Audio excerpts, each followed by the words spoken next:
আপুনিও যদি সূৰ্যকুমাৰ যাদৱক বিশ্বৰ সকলোতকৈ দুৰ্দৰ্শক বেটছমেন বুলি ভাবে তেন্তে এই ভিডিঅ'টো লাইক ভাৰত আৰু নিউজিলেণ্ডৰ মাজত চলা দ্বিতীয়খন টি20 মেচত সূৰ্যকুমাৰ যাদৱে শতক অৰ্জন কৰি ৰচিলে ইতিহাস। হয় বন্ধুসকল, কেনেকৈ সূৰ্যকুমাৰ যাদৱে নিজৰ কলা প্ৰদৰ্শন কৰি নিউজিলেণ্ড বলাৰক ধাৰাসাই কৰি দিলে সম্পূৰ্ণ ভিডিঅ' আজি আপোনালোকক দেখাম। ইয়াৰ আগতে আপোনালোকে কমেণ্ট কৰি জনাওক সূৰ্যকুমাৰ যাদৱৰ বেটিঙক 10ৰ ভিতৰত কিমান নম্বৰ আপোনালোকে দিব। বন্ধুসকল, আপোনালোকে নিশ্চয় গম পাইছে যে ভাৰত আৰু নিউজিলেণ্ডৰ মাজত 3খন মেচৰ টি20 সিৰিজ এটা চলি আছে, যাৰ প্ৰথমখন মেচ বৰষুণৰ কাৰণে ড্ৰ কৰি দিয়া হ'ল আৰু দ্বিতীয়খন মেচ যোৱাকালি অনুষ্ঠিত হৈ গ'ল, য'ত নিউজিলেণ্ডৰ কেপ্টেইন কিম উইলিয়ামছনে টছত জিকি বলিং কৰাৰ সিদ্ধান্ত লৈছিল। আৰু ভাৰতীয় দলৰ অপেনাৰ হিচাপে ঈশান কিষাণ আৰু ঋষভ পন্থে খেলপথাৰত নামিছিল যদিও ঋষভ পন্থে ভাল খেল প্ৰদৰ্শন কৰিব নোৱাৰি মাত্ৰ 6 ৰান কৰি আউট হ'বলগীয়া হৈছিল।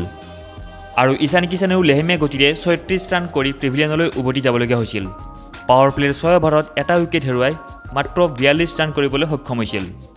হয় বন্ধুসকল, ভাৰতীয় দলৰ আৰম্ভণি সিমান এটা ভাল দেখিবলৈ পোৱা যোৱা নাছিল। ঋষভ পন্থ আউট হোৱাৰ পাছত 3 নম্বৰত সূৰ্যকুমাৰ যাদৱ খেলপথাৰত নামিছিল আৰু নিজৰ ইনিংছৰ প্ৰথমটো বাউণ্ডেৰী 9 অভাৰত লগাবলৈ সক্ষম হৈছিল।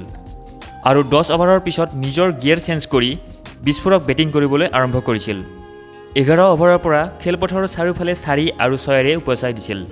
16 অভাৰৰ প্ৰথমটো বলত 1 ৰান লৈ নিজৰ অৰ্ধশতক পূৰণ কৰিছিল আৰু 50 ৰান কৰিছিল মাত্ৰ 32টা বলত।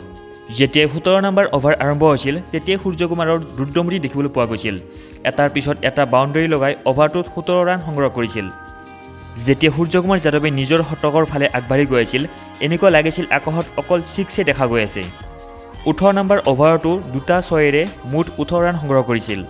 19 অভাৰত এটাৰ পিছত এটাকৈ 4টা 4 আৰু এটা আকাশলম্বী 6ৰে 22 ৰান সংগ্ৰহ কৰিলে আৰু এই অভাৰতে সূৰ্যকুমাৰ যাদৱে নিজৰ শতক অৰ্জন কৰিলে। হয় বন্ধুসকল, সূৰ্যকুমাৰ যাদৱৰ কেৰিয়াৰৰ এইটো দ্বিতীয় শতক আছিল। সূৰ্যকুমাৰ যাদৱে 51টা বলত 111 ৰানৰ এটা ডাঙৰ ইনিংছ খেলিলে।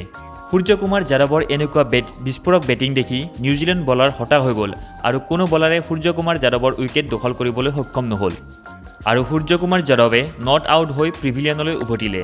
বন্ধুসকল, সূৰ্যকুমাৰ যাদৱৰ এই বিস্ফোৰক বেটিঙক লৈ আপোনালোকৰ মতামত কমেণ্ট বক্সত জনাব। এই ভিডিঅ'টোত এটা লাইক কৰি দিব আৰু চেনেলটো প্লিজ ছাবস্ক্ৰাইব কৰি দিব। ধন্যবাদ।